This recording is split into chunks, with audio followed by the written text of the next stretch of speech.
Semifinal match లో భారత మహిళా క్రికెట్ జట్టు అద్భుతం చేసింది. తీవ్ర ఒత్తిడిలోనూ అసాధారణ ఆట తీరుతో రాణించి ఐసీసీ మహిళల వన్డే వరల్డ్ కప్ 2025 ఫైనల్లో అడుగుపెట్టింది. డిఫెండింగ్ ఛాంపియన్ దిగ్గజ జట్టు ఆస్ట్రేలియాను ఓడించి ట్రోఫీని ముద్దాడేందుకు అడుగు దూరంలో నిలిచింది.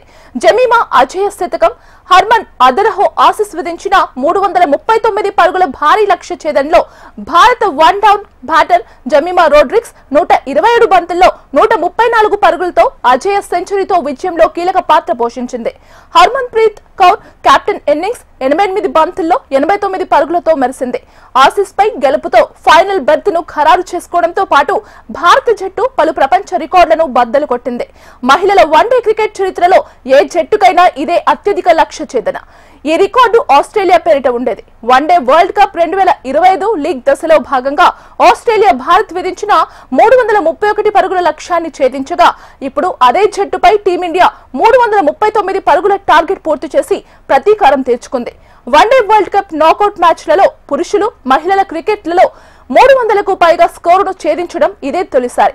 ఈ మ్యాచ్ లో భారత్, ఆస్ట్రేలియా సంయుక్తంగా 679 పరుగులు సాధించాయి. తద్వారా ఈ టోర్నీ చరిత్రలో అత్యధిక అగ్రిగేట్ సాధించిన జట్టుగా నిలిచాయి. గతంలో ఈ రికార్డు ఇంగ్లాండ్, సౌత్ ఆఫ్రికా పేరిట ఉండేది. బ్రిస్టల్లో 2017లో జరిగిన వరల్డ్ కప్ లో ఈ జట్లు 678 పరుగులు స్కోరు చేశాయి. పిన్న వయసులోనే ఇక ఈ మ్యాచ్ సందర్భంగా ఆస్ట్రేలియా ఓపెనర్ ఫోబీ లిచ్ ఫీల్డ్ సరికొత్త చరిత్ర సృష్టించింది. మహిళల one day world cup knockout match లో శతకం బాదిన అత్యంత పిన్న వయస్కురాలిగా నిలిచింది. 22 ఏళ్ల వయసులో లిచ్ ఫీల్డ్ ఈ ఘనత సాధించింది. ఇక భారత్ మహిళా జట్టు సౌత్ ఆఫ్రికాతో ఫైనల్లో తలపడనుంది.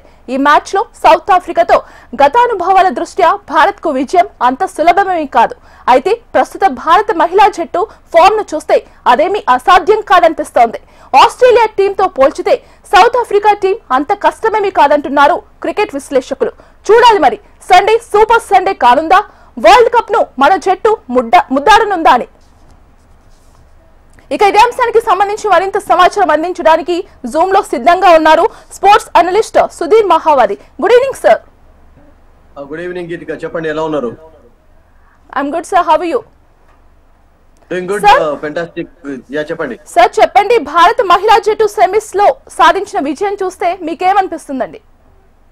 I think fantastic performance అండి, because everybody should be proud of the way they played yesterday. Doubt లేదు అందులో గీతిక. ఎందుకంటే మీరు చెప్పారు కదా, హెడ్లైన్స్ లో క్లుప్తంగా వివరించి చెప్పారు. హైయెస్ట్ రికార్డ్స్ చేజ్ అండ్ చరిత్ర సృష్టించారు రియల్ గా చెప్పాలంటే. ఎందుకంటే మీకు నాకౌట్ మ్యాచెస్ లో ఈవెన్ మెన్స్ కూడా అంత పెద్ద రికార్డ్ లేదు అసలు యాక్చువల్గా, ఇంత పెద్ద క్రికెట్ చరిత్ర ఉన్నప్పటికీ కూడా. సో ఫ్యాబులస్ ఇన్నింగ్స్ ఆడింది. And Jemimah of course captain ను ఎంత మెచ్చుకున్నా తక్కువనే ఆమెను కూడా, బికాస్ కెప్టెన్ ఉండడంతో ఆమెకు కాన్ఫిడెన్స్ అనేది వచ్చింది. ఆయన ఇద్దరు కలిసి మీకు సెకండ్ వికెట్ త్వరగా పడిపోయిన తర్వాత ఒక బిగ్ పార్ట్నర్షిప్ ఎప్పుడైతే నమోదు చేశారో కాన్ఫిడెన్స్ అనేది పెరిగింది. తర్వాత హోప్స్ పెరిగాయి. ఆ తర్వాత విశాఖప్ లో గుడ్ ఇన్నింగ్స్ ఆల్సో దీప్తి నుండి కానివ్వండి, మీకు తర్వాత రీచా నుండి కానివ్వండి, వాళ్ళ నుంచి కూడా లిటిల్ క్యామియో ఇన్నింగ్స్ చూసాం. సో ఓవరాల్ గా everybody played well actually, but Jemimah was outstanding, no doubt about it. And చివరి వరకు నాట్ అవుట్ గా ఉండడం అనేది చాలా ఫ్యాబులస్ పర్ఫార్మెన్స్ గా చెప్పాలి. అండ్ మరొకటి ఏంటంటే గీత్కా, డోంట్ ఫర్గెట్ దట్ ఒక లేడీ దాదాపుగా డే అంతా ఉండడం, ఒక ఈవినింగ్ అంతా ఉండడం వికెట్ పైన. ఎందుకంటున్నానంటే బికాస్ ఇండియా ఫస్ట్ టైం అంటే ఆస్ట్రేలియా బ్యాటింగ్ చేస్తున్నప్పుడు 50 ఓవర్స్ వరకు వాళ్ళు బ్యాటింగ్ చేశారు, 49.5 ఓవర్స్. సో అప్పటి వరకు ఆమె on the wicket actually fielding చేస్తూ ఉంది, క్యాచెస్ తీసుకున్నది, బాల్ ఆపుతూ ఉంది. ఆ తర్వాత మళ్ళీ వచ్చి బ్యాటింగ్ చేయడం అనేది, మరొక 50 ఓవర్స్ ఉండడం అనేది I think excellent performance. And ముఖ్యంగా కెప్టెన్ ఏదైతే నమ్మకం ఆమె పైన పెట్టుకుందో దాన్ని వమ్ము చేయకుండా ఒక బ్రిలియంట్ ఇన్నింగ్స్ ఆడింది. బికాస్ ఆమెను థర్డ్ డౌన్ లో పంపడం అనేది, ఫస్ట్ డౌన్ లో పంపడం అనేది, థర్డ్ పొజిషన్ లో it was full marks captain కి ఇవ్వాల్సిందే. ఎందుకంటే ఆమె పైన కొంచెం కాన్ఫిడెన్స్ లేకుండే ఈ మ్యాచ్ కంటే ముందు. ఎప్పుడైతే ఒక బ్రిలియంట్ ఇన్నింగ్స్ ఆడిందో అగైన్స్ న్యూజిలాండ్ 76 ఆఫ్ 55 బాల్స్, ఆ తర్వాత కొంచెం విశ్వాసం అనేది ఆమె పైన పెరుగుతూ వచ్చింది. అండ్ ఆఫ్ కోర్స్ ఈ పర్టికులర్ మ్యాచ్ లో ప్రతీక లేకపోవడం అండ్ డ్యూయల్ లేకపోవడం, వీళ్ళిద్దరు కూడా లేకపోవడం అనేది కొంచెం ఆమెకు హెల్ప్ఫుల్ గా ఉండేది. సో దాంతో ఆమెనే పంపాల్సి వచ్చింది టాప్ ఆర్డర్ లో. And she really lived up to the expectations, doubt లేదు. అండ్ దట్ ఆమె హోమ్ క్రౌడ్ ముందు, because we all know that Geetika sees from Mumbai. And Mumbai crowd ముందు, అంత పెద్ద క్రౌడ్ ముందు, అంత ప్రెషర్ సిచ్యువేషన్ లో 59 for 2 నుండి ఇండియాను చివరి వరకు ఉండి గెలిపించడం అనేది ఒక ఎక్సలెంట్ ఇన్నింగ్స్ గా, ఎక్సలెంట్ నాక్ గా మనం చెప్పుకోవాలి. ఎందుకంటే చరిత్రలో ఇది మిగిలిపోతుంది మీరు అన్నట్టుగా. ఎందుకంటే ఇటువంటి నాకు చాలా అరుదుగా చూస్తాం. నాకేమనిపిస్తుంది అంటే హర్మన్ ప్రీత్ కౌర్ ఇన్నింగ్స్ కూడా 2017 లో ఇంతే బ్రిలియంట్. ఎందుకంటే అప్పుడు అఫ్ కోర్స్ ఇండియా చేంజ్ చేయడం లేదు, but the team is same Australia తోటి ఆడుతున్నారు. ఇంగ్లాండ్ లో జరిగింది ఆ వరల్డ్ కప్. అండ్ అప్పుడు ఇండియా మిథాలీ రాజ్ వికెట్ కోల్పోయిన తర్వాత స్మృతి మందాన కూడా ఆడింది ఆ వరల్డ్ కప్ లో. That was first world cup actually. And ఆ తర్వాత ఆమె వాళ్ళిద్దరు అవుట్ అయిపోయిన తర్వాత ప్రెషర్ అనేది ఉన్నప్పుడు హర్మన్ ప్రీత్ కౌర్ సింగిల్ హ్యాండెడ్ గా 171 not out. Can you imagine? Actually ఇప్పటి వరకు వరల్డ్ కప్ లో రియల్ గా చెప్పాలంటే నాకౌట్ మ్యాచెస్ లో ఆమెదే హైయెస్ట్ గా మిగిలిపోయింది. 171 ఎవరు స్కోర్ చేయలేదు. అండ్ మొన్న రీసెంట్ గా సౌత్ ఆఫ్రికన్ ప్లేయర్ 170 స్కోర్ చేయడం 161 ఇప్పటి వరకు ఎవరు కూడా స్కోర్ చేయలేదు నాకౌట్ లో. సో అటువంటి ఇన్నింగ్స్ కొంచెం రిపీట్ చేసినట్టుగా కనబడింది Jemimah. That time of course India setting A target and yesterday India were chasing the target. So change చేసినప్పుడు డెఫినెట్లీ ప్రెషర్ డిఫరెంట్ గా ఉంటుంది. And of course Harman Preet కూడా అక్కడ ఉండడం అనేది నిన్న చాలా తోడ్పడింది. ఎందుకంటే ఆమెకు తెలుసు, ఆమె ఇంతకుముందు హ్యాండిల్ చేసింది కనుక ఇటువంటి సిచ్యువేషన్స్ ఎన్నో. ఆమె వికెట్ పైన ఉండడం అనేది కూడా జమీమాకు కొండంత బలాన్ని ఇచ్చింది. అండ్ దాంట్లో ఇద్దరు కూడా సక్సెస్ సాధించారు. అండ్ జమీమా అఫ్ కోర్స్ చాలా అవుట్ స్టాండింగ్, అది డౌట్ లేదు. సార్ అలాగే భారత్ మహిళా జట్టు బలబలాలేమిటి? బలం అంటే మెయిన్ గా చూడండి గీతిక, నేనేమంటానంటే బ్యాటింగ్ ఏ బలం అసలు. బౌలింగ్ కంటే అఫ్ కోర్స్ ఇండియాలో ఆడుతున్నప్పుడు స్పిన్నర్స్ ఎక్కువగా రాణిస్తూ ఉంటారు అన్నటువంటి ఒక కాన్ఫిడెన్స్ ఎప్పుడు ఉంటుంది. కానీ బట్ ఆల్ విమెన్ క్రికెటర్స్ కానివ్వండి, మెన్ క్రికెటర్స్ కానివ్వండి, స్పిన్నర్స్ ఇప్పుడు ఈ మధ్యలో T20 లాంటి ఫార్మాట్ లో 50-50 ఫార్మాట్ లో మీకు షార్టర్ వర్షన్ లో పెద్ద స్పిన్నర్స్ ప్రభావం ఎక్కువగా ఉండకపోతే 50-50 లో అఫ్ కోర్స్ కొంచెం ఛాన్స్ ఉంటుంది. ముఖ్యంగా ఏంటంటే బ్యాటింగ్ అనేది మెయిన్ స్ట్రెంత్ గా మారింది. మీరు ఈ టోటల్ వరల్డ్ కప్ లో చూసినట్లయితే ఇప్పుడు ఏవైతే టీమ్స్ గీతిక నాకౌట్ లో ప్రవేశించాయో వాటిలలో మీరు చూసినట్లయితే ఇండియా అందరి చేతిలో ఓడిపోయింది. అంటే నిన్నటి కంటే ముందు ఆస్ట్రేలియా చేతిలో ఓడిపోయింది. విశాఖపట్నంలో జరిగిన మ్యాచ్ లో 331 ఇండియా స్కోర్ చేస్తే వాటిని చేంజ్ చేయగలిగారు. Healy score brilliant 142. అండ్ అంతకుముందు ఇంగ్లాండ్ తోటి చేంజ్ చేస్తున్నప్పుడు 288 ఇంగ్లాండ్ స్కోర్ చేస్తే 285 వరకు 284 వరకు స్కోర్ చేయగలిగారు. సౌత్ ఆఫ్రికా తోటి ఓడిపోయినారు. సో ఇప్పుడు నిన్న ఆస్ట్రేలియా తోటి రివెంజ్ అనేది తీసుకున్నారు. అండ్ రేపు సౌత్ ఆఫ్రికా తోటి ఫైనల్ లో కూడా ఛాన్స్ ఉండొచ్చు ఇండియా, డౌట్ లేదు అందులో. బికాస్ హోమ్ క్రౌడ్ సపోర్ట్ ఉంటుంది కనుక definitely India will start as favourites.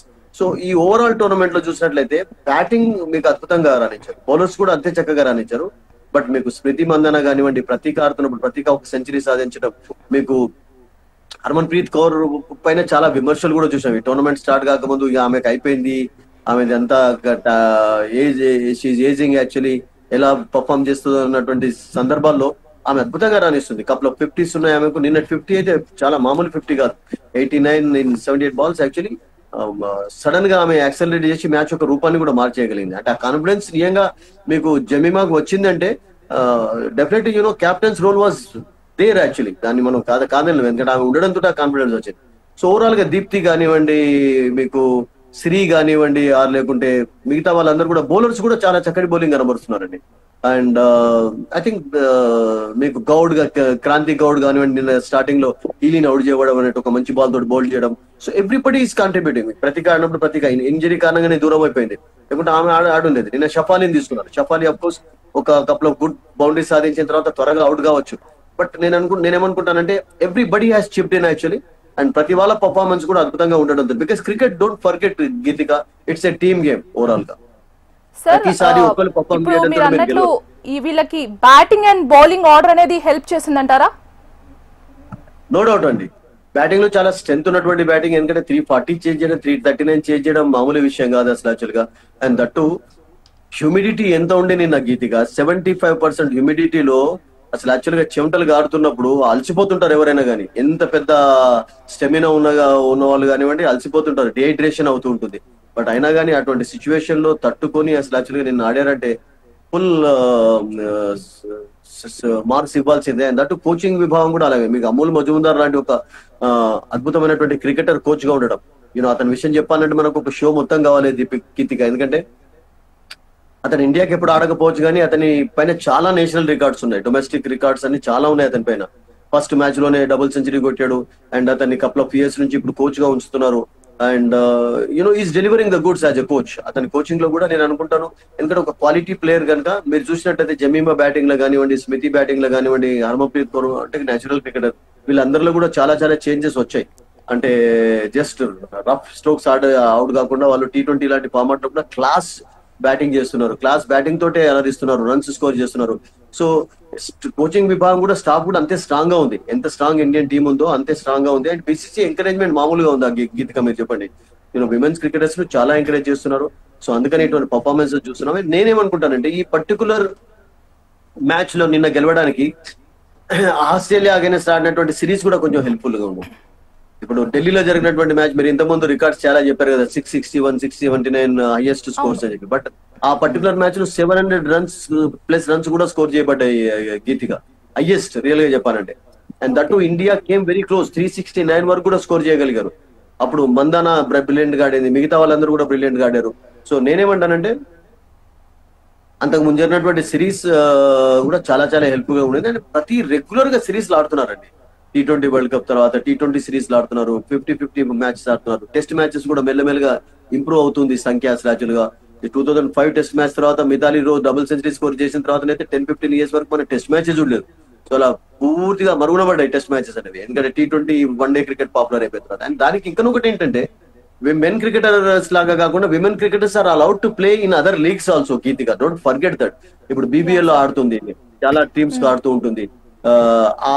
దాంతో కూడా వీళ్ళు ఇంప్రూవ్ కాగలుగుతారు. ఎందుకంటే డిఫరెంట్ కండిషన్స్ ఆడడం, డిఫరెంట్ టీమ్స్ తోటి ఆడడం, డిఫరెంట్ టీమ్స్ అగెనెస్ట్ గా ఆడడం అనేది కూడా నేను అనుకుంటాను వీళ్ళ డెవలప్మెంట్ లో ఒక భాగంగా మారింది. అండ్ వాటిని కూడా మీరు అప్రిషియేట్ చేయాల్సిందే. Sure sir.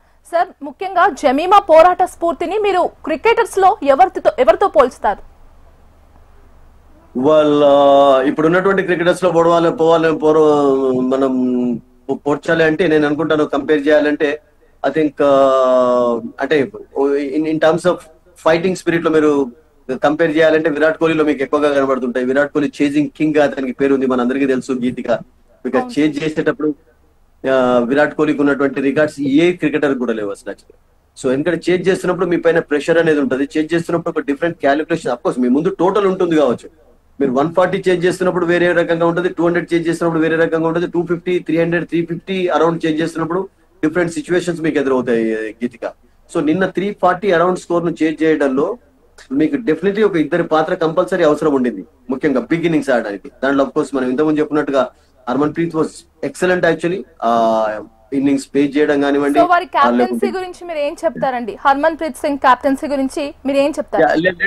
Let me finish this actually. First of all మీరు ఇంతకుముందు అడిగిన దానికి, సో మీకు జమీమాలో అంటే చూడండి ఇప్పుడు ఎలా ఉంటుందంటే, ఈ టోర్నమెంట్ లో కూడా ఆమెను ఫస్ట్ మ్యాచ్ లో 0కి అవుట్ అయిపోయిన తర్వాత నిజంగా చెప్పాలంటే ఆమెను కపుల్ ఆఫ్ మ్యాచెస్ లో తీసేశారు కూడా. ఇంగ్లాండ్ అగైనెస్ట్ ఆడలేదు, మళ్ళీ న్యూజిలాండ్ అగైనెస్ట్ తీసుకున్నారు. అండ్ అప్పుడు ఒక 76 రన్స్ స్కోర్ చేసింది 55 లో. ఆమెలో ఆ కాన్ఫిడెన్స్ అనేది మళ్ళీ బ్యాక్ గా కాన్ఫిడెన్స్ తెచ్చుకోవడానికి అది దోహదపడింది ఆ ఇన్నింగ్స్. సో అంటే ఫైటర్స్ ఎలా ఉంటారంటే జనరల్ గా, అంటే సిచ్యువేషన్స్ ఎంత కష్టంగా ఉన్నా కానీ వాటిని ఎదుర్కొనేటటువంటి క్వాలిటీ పొందుంటారు. అండ్ దట్టు ముంబైకి ఉన్నటువంటి వాళ్ళకు ఎక్కువ క్వాలిటీస్ ఉంటాయి. She's from Mumbai. First she wanted to be A hockey player. She started her career as a hockey player. Under-19 tournaments కూడా ఆడింది, అండర్-16 టోర్నమెంట్స్ కూడా ముంబైకి, మహారాష్ట్రకి ఆడింది కూడా. అండ్ వాళ్ళ father of course was her coach actually. ఆ తర్వాత క్రికెట్ లో ఇంట్రెస్ట్ కనబర్చి ఒక లెవెల్లో చేరుకుంది. అండ్ షీఈ్ ఎ ఫైటర్ గా ఇప్పుడు పేరు తెచ్చుకుంటుంది డెఫినెట్లీ, డౌట్ లేదు. అండ్ హర్మన్ ప్రీత్ కౌర్ కెప్టెన్సీ విషయం చెప్పాలంటే షీఈ్ ఎ గుడ్ కెప్టెన్ అండి. చూడండి మనకు మెన్స్ లాగానే ప్రతి దాంట్లో కూడా ఒక్కొక్కరు మంచి మంచి కెప్టెన్స్ లభిస్తున్నారు.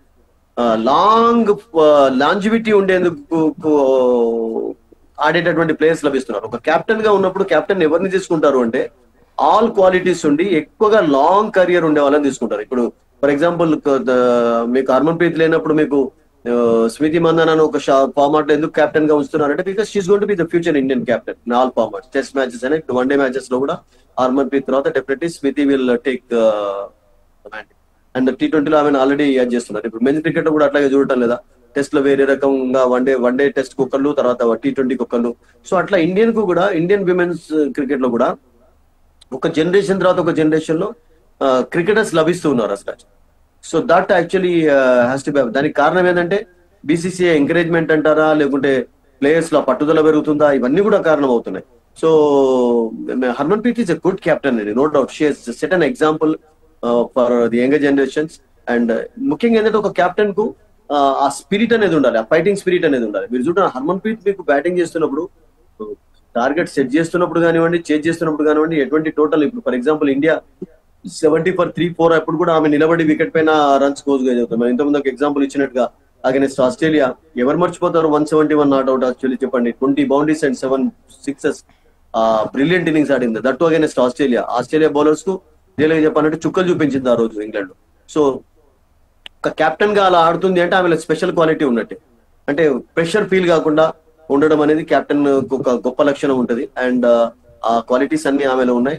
ఇండియా ఆమె నేతృత్వంలో చాలా విక్టరీస్ కూడా సాధిస్తూ వచ్చింది. ఓన్లీ థింగ్ ఏంటంటే బిగ్ విక్టరీస్ లేవు ఇప్పటి వరకు. వరల్డ్ కప్ విక్టరీ అనేది లేదు కనుక ఇప్పుడు మంచి ఛాన్స్ ఫైనల్ లో ప్రవేశించారు. And India has played well, looking in good touch actually. మంచి ఫామ్ లో ఉన్నారు, మొమెంటం ఉంది, రిధమ్ ఉంది. అండ్ దట్టు సెమీఫైనల్ లో ఆస్ట్రేలియా లాంటి టీం ఓడించడం. Because don't forget Geetiga Australia 17 సార్లు ఛాంపియన్స్ అయినటువంటి టీం. 1973 నుంచి వరల్డ్ కప్ నడుస్తుంది. మెన్స్ వరల్డ్ కప్ కంటే ముందు విమెన్స్ వరల్డ్ కప్ స్టార్ట్ అయిపోయింది. అప్పుడు ఇండియా ఆడింది. మళ్ళీ ఇండియాలో వరల్డ్ కప్ కండక్ట్ చేశారు 78 లో. 4th పొజిషన్ లో నిలిచింది అప్పుడు ఇండియా. ఎందుకంటే అప్పుడు తక్కువ టీమ్స్ ఉండేవి. అప్పుడు పాయింట్స్ ప్రకారమే ఛాంపియన్స్ ను డిక్లేర్ చేసేవాళ్ళు. ఆ తర్వాత అఫ్ కోర్స్ టీమ్స్ పెరిగా కొద్దీ ఇప్పుడు ఫార్మాట్ మారుతూ వచ్చింది. అండ్ ఈ సంవత్సరం 8 టీంలు ఆడాయి ఇప్పుడు. అండ్ నెక్స్ట్ వరల్డ్ కప్ లో 2029 లో జరిగే వరల్డ్ కప్ లో 10 టీమ్స్ ఆడే ఛాన్స్ కూడా ఉందని చెప్తున్నారు. So it's good. అంటే క్రికెట్, విమెన్స్ క్రికెట్ కూడా డెవలప్ అవుతూ వస్తుంది. అండ్ 7 times ఆస్ట్రేలియా గెలిస్తే 4 times England, 1 time New Zealand. And ఇప్పటి వరకు ఇండియా కానివ్వండి, లేకుంటే సౌత్ ఆఫ్రికా కానివ్వండి, వెస్టిండీస్ అన్ఫార్చునేట్లీ వాళ్ళు ఈ టోర్నమెంట్ లో వాళ్ళు అవకాశాన్ని పొందలేదు. బికాస్ క్వాలిఫికేషన్ రాలేదు. కానీ దే ఆల్సో డన్ వెల్. వాళ్ళు కూడా ఒకసారి ఫైనల్ లో వెళ్ళినటువంటి టీమే వాళ్ళు కూడా. సో ఈ టీమ్స్ అన్ని కూడా చాలా అద్భుతంగా ఆడుతున్నాయి. అండ్ ఇప్పుడు ఒక కొత్త ఛాంపియన్ చూడబోతున్నాం కనుక I think women's cricket definitely spread అవుతున్నట్టుగానే మనం భావించాలి గీతిక. రైట్. అలాగే ఆదివారం జరిగే ఫైనల్ మ్యాచ్ లో మన టీం వ్యూహాలు ఎలా ఉండాలంటారు Sudheer garu? Simple Geetika, play your natural game. Pressure ని ఇన్వైట్ చేసుకోకుండా ఎలానైతే ఆడుతూ వచ్చారో అలాగే ఆడుతూ ఉండాలి. ఎందుకంటే ఇప్పుడు మనం ఇంతకుముందు చెప్పుకున్నట్టుగా ఇండియా పర్ఫార్మెన్స్ అది బ్యాడ్ గా లేదు. ఇండియా పర్ఫార్మెన్స్ ఇంగ్లాండ్ చేతిలో లీగ్ మ్యాచ్ ఓడిపోయినా కానీ 288 చేజ్ చేస్తూ 284 వరకు చేరుకున్నారు. ఆస్ట్రేలియా చేతిలో లీగ్ మ్యాచ్ లో విశాఖపట్నంలో ఓడిపోయినా కానీ 331 స్కోర్ చేయగలిగారు. రెండే. అట్లాగే ప్రతి వాళ్ళతో కూడా వాళ్ళు స్కోర్ చేస్తూ ఉన్నారు. పాకిస్తాన్ తోటి మంచి పర్ఫార్మెన్స్ కనబరిచారు. ఎవ్రీ టీమ్ అగైనెస్ట్ కూడా India actually they have played well. అంత పెద్ద బ్యాడ్ పర్ఫార్మెన్స్ ఏం కనబరచలేదు. సౌత్ ఆఫ్రికాతో ఓడిపోయినా కానీ సౌత్ ఆఫ్రికా అగైనెస్ట్ కూడా బాగానే ఆడారు. సో కావాల్సింది ఏంటంటే ఫస్ట్ టైం ఇండియాలో ఒక మంచి ఛాన్స్ ఉంది కనుక. ఎందుకంటే ఇంతకుముందు వరల్డ్ కప్ లో ఫైనల్ ప్రవేశించినప్పుడు 2 different కంట్రీస్ ఆడారు కనుక అప్పుడు కొంచెం ప్రెషర్ అనేది ఎక్కువగా ఉండేది. అంటే కొంచెం కండిషన్స్ సూటబుల్ గా లేకుండా. బట్ ఇప్పుడు హోమ్ కండిషన్స్ అడ్వాంటేజ్ ఉంటుంది. నవీ ముంబైలో జరుగుతుంది కనుక ఆ హోమ్ అడ్వాంటేజ్ తీసుకోవాలి. క్రౌడ్ సపోర్ట్ ఉంటుంది కనుక I think they have to make the most of it. Actually simple గా ఆడాలి, ప్రెషర్ ఇన్వైట్ చేసుకోకుండా. Because India is a good team now. Actually అందరూ కూడా కాంట్రిబ్యూట్ చేస్తున్నారు. అండ్ ఒకళ్ళు అఫ్ కోర్స్ అప్పుడప్పుడు స్టార్ గా నిలుస్తుంటారు మీరు అన్నట్టుగా. ఎందుకంటే ఇప్పుడు నేను జమీమా ఎలానైతే ఒక స్పెషల్ ఇన్నింగ్స్ ఆడిందో అట్లా ఒక్కొక్కసారి ఆడుతుంటారు స్పెషల్ అకేజన్స్ లో. బట్ అలా కాకుండా ఓవరాల్ గా టీమ్ పర్ఫార్మెన్స్ అద్భుతంగా ఉంది కనుక it's good chance for India. Just make it simple. అంటే పూర్తిగా ప్రెషర్ ని ఇన్వైట్ చేసుకోకుండా, ప్రెషర్ ఫీల్ కాకుండా కాన్ఫిడెన్స్ ఇప్పుడు గ్యాదర్ చేసుకున్నారు కనుక ఆస్ట్రేలియా నుంచి దాన్ని జస్ట్ క్యారీ చేస్తే సరిపోతుందని అనిపిస్తుంది నాకు గీతిక ఫైనల్. మరి దక్షిణాఫ్రికా బలబలాలు ఏమిటి సుధీర్ గారు? వాళ్ళకు కూడా మెయిన్ గా ఏంటంటే క్యాంప్ అండ్ వాళ్ళిద్దరు చాలా కీలకమైనటువంటి ప్లేయర్స్ అండి. వాళ్ళు కూడా ఇప్పుడు చూడండి, అంటే ఇప్పుడు ఇండియాలో జరిగేటటువంటి విమెన్స్ లీగ్ లో కూడా మాక్సిమం మీకు సౌత్ ఆఫ్రికా క్రికెటర్స్ ఎక్కువగా ఉంటారు. సౌత్ ఆఫ్రికాకు చాలా బలం అనేది ఉంది. వాళ్ళు ఈ టోర్నమెంట్ లో కూడా చాలా అద్భుతంగా ఆడుతూ వచ్చారు. అండ్ దట్టు ఇంగ్లాండ్ వాళ్ళు ఎప్పుడైతే సెమీఫైనల్ ఓడించారో ఐ థింక్ వాళ్ళకి ప్లస్ పాయింట్ అయిపోయింది. అండ్ జస్ట్ ఇంగ్లాండ్ కూడా వాళ్ళు చూడండి కాప్ బౌలింగ్ చేయడం తోటి 1 for 3 అయిపోయినారు ఇంగ్లాండ్. సో వాళ్ళకు కూడా బౌలింగ్ స్ట్రెంత్ ఉంది. Wolvaardt is a very good captain. Actually వాళ్ళ కప్ లో ఆల్రౌండర్స్ ఉన్నారు, బౌలింగ్ లో ఉంది, బ్యాటింగ్ ఉంది. అండ్ అది కాకుండా ఈ సంవత్సరం మొత్తంలో కూడా సౌత్ ఆఫ్రికా మీకు మెన్స్ క్రికెట్ తీసుకున్నా, విమెన్స్ క్రికెట్ తీసుకున్నా కానీ కొంచెం లక్ అనేది కూడా వాళ్ళని ఫేవర్ చేస్తూ వచ్చింది. Actually luck in the sense of course వాళ్ళు అలా ఆడుతున్నారు కనుక లక్ వాళ్ళను ఫేవర్ చేస్తూ వచ్చింది. ఎందుకంటే వాళ్ళు మెన్స్ క్రికెటర్స్ రీసెంట్ గా ఇంగ్లాండ్ లో టెస్ట్ ఛాంపియన్షిప్ ఫైనల్ లో ఆస్ట్రేలియాను ఓడించడం, ఆ తర్వాత విమెన్ క్రికెటర్స్ అద్భుతంగా ఆడడం. వాళ్ళకు కూడా ఫస్ట్ ఫైనల్. ఇండియాకి ఏంటంటే it's not the first final for India. India has made it to the final for the 3rd time. And south Africa first time final లో ఆడుతున్నారు కనుక of course bit of pressure ఉంటుంది వాళ్ళపైన. And that ముఖ్యంగా మనం ఏం చెప్పుకోవాలంటే south African men అయినా కానీ విమెన్ అయినా కానీ వాళ్ళు ఎక్కువగా ప్రెషర్ గురైతారని చెప్పి అందరూ అంటూ ఉంటారు. ఎందుకంటే మీకు మెన్ క్రికెటర్స్ ఇప్పటి వరకు ఒక బిగ్ కప్ లేదు. T20 వరల్డ్ కప్ కానివ్వండి, కామన్వెల్త్ ఎప్పుడో లాంగ్ టైం ఏగో వాళ్ళు గెలిచారు. వరల్డ్ కప్ మెయిన్ దాంట్లో కూడా సెమీఫైనల్ దాకా రావడం, వాళ్ళు ఓడిపోవడం చూస్తుంటాం. సో అది విమెన్ విషయంలో అలా జరుగుతుందా మనం చూడాలి. ఎందుకంటే ఒకవేళ ఫర్ ఎగ్జాంపుల్ అలా జరిగినట్టయితే India can capitalise on that. But South Africa కూడా చాలా మంచి ఆల్రౌండ్ టీమ్ అండి, and they have really played well in this particular tournament. And వాళ్ళకు కూడా ఇండియన్ కండిషన్స్ ఏం కొత్త కాదు. వాళ్ళు కూడా కొంతమంది ట్రాపికల్ ప్లేసెస్ నుంచి వచ్చిన వాళ్ళు ఉన్నారు, హ్యూమిడిటీకి తట్టుకోగలుగుతారు, తర్వాత చాలా రోజుల నుండి ఇక్కడ అలవాటు పడి ఉన్నారు కనుక నేను అనుకుంటాను it's going to be an exciting final day after tomorrow in Mumbai. And India వాళ్ళని అండర్ ఎస్టిమేట్ చేయకూడదు, because they really played well in this tournament. మరి రెండు టీమ్స్ ని కంపేర్ చేస్తే ఆట తీరులో ఎలాంటి మార్పులు అవసరం సుధీర్ గారు? వాళ్ళు ఒకటి ఏంటంటే ఇండియాకు హోమ్ అడ్వాంటేజ్ డెఫినెట్లీ ఉంటుంది, బికాస్ చాలా మంది ఇక్కడ చాలా క్రికెట్ అయింది. దట్టు విమెన్స్ క్రికెట్ మ్యాచెస్ తీసుకున్నా కానీ విమెన్స్ ఐపీఎల్ లో ఆర్ లేకుంటే మిగతా వన్డే మ్యాచెస్, T20 మ్యాచెస్ కూడా చాలా ఇక్కడ జరిగాయి. అంటే నవీ ముంబై కండిషన్స్ కు చాలా అలవాటు పడుతుంది. ఒకటి ఏంటంటే హ్యూమిడిటీని ఎవరైతే తట్టుకోగలుగుతారో, ఎందుకంటే హ్యూమిడిటీ చాలా ఎక్కువగా ఉంటది కనుక అంత ఈజీ కాదు. మీరు వికెట్ పైన చాలా లాంగ్ గా నిలబడి ఆడడం కూడా అంత ఈజీగా ఉండదు. మన జమీమా ఏం చెప్పింది, 75% హ్యూమిడిటీలో, దట్టు మనం ఇంతకుముందు చెప్పుకున్నట్టుగా 99 దాదాపుగా అంటే 90-99 ఓవర్లు ఆమె వికెట్ పైన నిలబడిందండి. సో అంత ఈజీ కాదు. సో ఆ కండిషన్స్ కి ఎవరైతే తట్టుకొని ఉంటారు, ఎందుకంటే డిఫరెంట్ కండిషన్స్ లో ఉన్నప్పుడు డిఫరెంట్ మీకు దాన్ని ఏమంటారు స్ట్రాటజీస్ ని ఒక్కొక్కసారి మనం అడ్జస్ట్ చేసుకోవాల్సి ఉంటుంది. ఇప్పుడు చెన్నైలో మ్యాచ్ జరుగుతున్నప్పుడు వేరే రకంగా ఉంటుంది. గోవాతిలో మ్యాచ్ ఏంటంటే గోవాతిలో హ్యూమిడిటీతో పాటు మీకు కొంచెం చలి కూడా ఎక్కువగా ఉంటుంది నార్త్ ఈస్ట్ లో. ధర్మశాలలో మ్యాచ్ జరుగుతుందంటే మీకు హ్యూమిడిటీ ప్రాబ్లం ఉండదు. You plan different actually. So ఇక్కడ ఫస్ట్ ఎఫర్ట్ ఏంటంటే టాస్ గెలిచిన తర్వాత నేనేమనుకుంటానంటే బ్యాటింగ్ చేయడమే బెటర్ బిగ్ మ్యాచెస్ లో. ఎందుకంటే మీకు ఒకవేళ ఫర్ ఎగ్జాంపుల్ నిన్న అంటే అఫ్ కోర్స్ అంతవరకు ఉండి గెలవగలిగారు కానీ, బట్ ప్రతిసారి మీరు బిగ్ టోటల్ చేంజ్ చేస్తున్నప్పుడు గెలవడం అనేది కష్టం అవుతుంది. ఎందుకంటే that we saw against England. South Africa batting ఎప్పుడైతే ఇంగ్లాండ్ ఇచ్చిందో వాళ్ళు అప్పుడే మ్యాచ్ ఓడిపోయినారు అసలు. ఎందుకంటే సౌత్ ఆఫ్రికా ఒక బిగ్ స్కోర్ చేయగలిగింది, 300+, వాళ్ళు కూడా స్కోర్ చేయగలిగారు. అండ్ ఆ తర్వాత England was struggling like anything, ఎందుకంటే ఇంగ్లీష్ వాళ్ళు అంత ఈజీగా తట్టుకోలేరు అటువంటి కండిషన్స్. సో అలా నేనేమనుకుంటానంటే కండిషన్స్ ను మైండ్ లో ఉంచుకొని కూడా ప్లాన్ చేసుకోవడం అనేది చాలా important. Two teams are very good teams అండి. టూ టీమ్స్ కు ఛాన్సెస్ ఉన్నాయి. అండ్ ఒక కొత్త ఛాంపియన్ చూడబోతున్నాం. ఇంపార్టెంట్ థింగ్ ఏంటంటే we favour India, we want India to win కానీ, but at the same time South ఆఫ్రికాను కూడా అండర్ ఎస్టిమేట్ మనం చేయలేం, because they really played well. It's been a good tournament for them. And ముఖ్యంగా semifinal performance against England చాలా వాళ్ళకు confidence అనేది ఇస్తుంది. సుధీర్ గారు, అలాగే మన టీం కు వరల్డ్ కప్ అందుకునే అన్ని అర్హతలు ఉన్నాయా? ఎప్పటి నుంచో ఉన్నాయండి. ఇప్పటి నుంచి 2005 లో మిథాలీ ఆడినప్పటి నుంచి కూడా ఇండియాకు వరల్డ్ కప్ గెలిచేటటువంటి ఛాన్సెస్ ఉన్నాయి. 2005 లో అప్పుడు ఓడిపోయినారు. 2017 లో we all know that Australia ఓడించిన తర్వాత ఇంగ్లాండ్ చేతిలో ఓడిపోయినారు. అప్పుడు కూడా ఇండియాకు ఛాన్స్ ఉండింది. తర్వాత లాస్ట్ వరల్డ్ కప్ లో కూడా అంత పెద్ద చెప్పుకోదగ్గ పర్ఫార్మెన్స్ చేయలేకపోయినారు. ఐ థింక్ లాస్ట్ 10 years లో ఇంకా రెట్టింపు అవుతూ ఉన్నాయి ఛాన్సెస్ అనేవి. ఎందుకంటే మీకు విమెన్స్ క్రికెట్ డెవలప్ అయినా కొద్ది ఫెసిలిటీస్ పెరుగుతున్నాయి, వాళ్ళ పర్ఫార్మెన్స్ కూడా అట్లాగే ఇస్తూనే ఉన్నారు. వాళ్ళు కూడా ఇప్పుడు స్టార్స్ అయిపోయినారు. ఇప్పుడు స్మృతి మందానా అంటే ఎవరో తెలుసు, గీతిక, హర్మన్ ప్రీత్ కౌర్ అంటే తెలుసు. ఇప్పుడు జమీమా నిన్నటి ఇన్నింగ్స్ తోటి she's I think become talk of cricket అయిపోయింది. ఎక్కడ చూసా కానీ ఆమె విషయమే మాట్లాడుకుంటున్నారు. ఎయిర్పోర్ట్ లోనైనా, రైల్వే స్టేషన్ లోనైనా, బస్ స్టాప్ లోనైనా, ఇళ్లలోనైనా కానీ ఐ థింక్ ఒక రోల్ మోడల్ గా నిలుస్తున్నారు వీళ్ళందరూ కూడా. సో ఐ థింక్ వాళ్ళ ఛాన్సెస్ మొదటి నుంచి కూడా ఉన్నాయి, ఇప్పుడని కాదు. నేనేమనుకుంటాను లాస్ట్ 20 years లో Indian cricket, women's cricket develop అవుతూ వచ్చింది. అండ్ అన్ఫార్చునేట్లీ కొన్ని కోరికలు నెరవేరవు. ఫర్ ఎగ్జాంపుల్ మిథాలీ ఉన్నప్పుడు ఆమె ఒక వరల్డ్ కప్ గెలిపిద్దాం అనుకుంది. అండ్ ఫైనల్లో we all know what happened actually. I think semifinal లో ఆఫ్ కోర్స్ అగైనెస్ట్ ఆస్ట్రేలియా చక్కగానే ఆడింది. అండ్ ఆ తర్వాత ఫైనల్ ఓడిపోయినారు. ఆమె కెప్టెన్ గా ఉన్నప్పుడు సాధ్యం కాలేదు. Harman Preet Kaur as a captain గా చాలా మంచి టీమును తయారు చేస్తూ వచ్చింది. ఒక రోల్ మోడల్ గా నిలిచింది, ఒక ఫైటర్ గా నిలిచింది. ముఖ్యంగా మీరు ఇంతకుముందు ఫైటింగ్ స్పిరిట్ అన్నారు కనుక. అట్లాగే స్మృతి మందానా చూడండి, ఒక అద్భుతమైనటువంటి లెఫ్ట్ హ్యాండెడ్ బ్యాటర్ ఇప్పుడు ఉండడం. అండ్ షఫాలి కానివ్వండి, ప్రతీక కానివ్వండి, తర్వాత దీప్తి, వీళ్ళందరూ కూడా చాలా మంచి కలిసికట్టుగా ఉన్నారు. మంచి టీం ఉంది. And team is better. అంటే ఇంతకంటే బెస్ట్ టీం మీకు విమెన్స్ క్రికెట్ దొరకాలంటే చాలా కష్టం. ఇప్పుడు ఉన్నటువంటి టీంలో ఆల్రౌండ్ స్ట్రెంత్ ఉంది. ఫీల్డింగ్ అద్భుతంగా చేసి, ఫీల్డింగ్ కొంచెం నిన్న ల్యాప్సెస్ కనబడ్డాయి. దానికి హ్యూమిడిటీ కారణం అంటారా, లేకుంటే ప్రెషర్ అంటారా, I think you can say anything Geetika. But నిన్న ఫీల్డింగ్ ల్యాప్సెస్ చాలా కనబడ్డాయి. అవి ఆస్ట్రేలియాలో కూడా కనబడ్డాయి. ఆస్ట్రేలియన్స్ కూడా క్యాచెస్ డ్రాప్ చేశారు. మేబీ ఒక్కొక్కసారి బాగా హ్యూమిడిటీ ఉన్నప్పుడు మీకు బాల్ చేయడం అనేది కష్టం అవుతుంటుంది, గిఫ్ట్ చేయడం, జడ్జ్ చేయడం అనేది. బట్ ఓవరాల్ గా I think India is good team now. I think all out strength ఉన్నటువంటి టీమ్ కనుక this is the best chance for India to win. ప్రేక్షకులకు ఆట తీరు గురించి ఏం సలహాలు ఇస్తారు?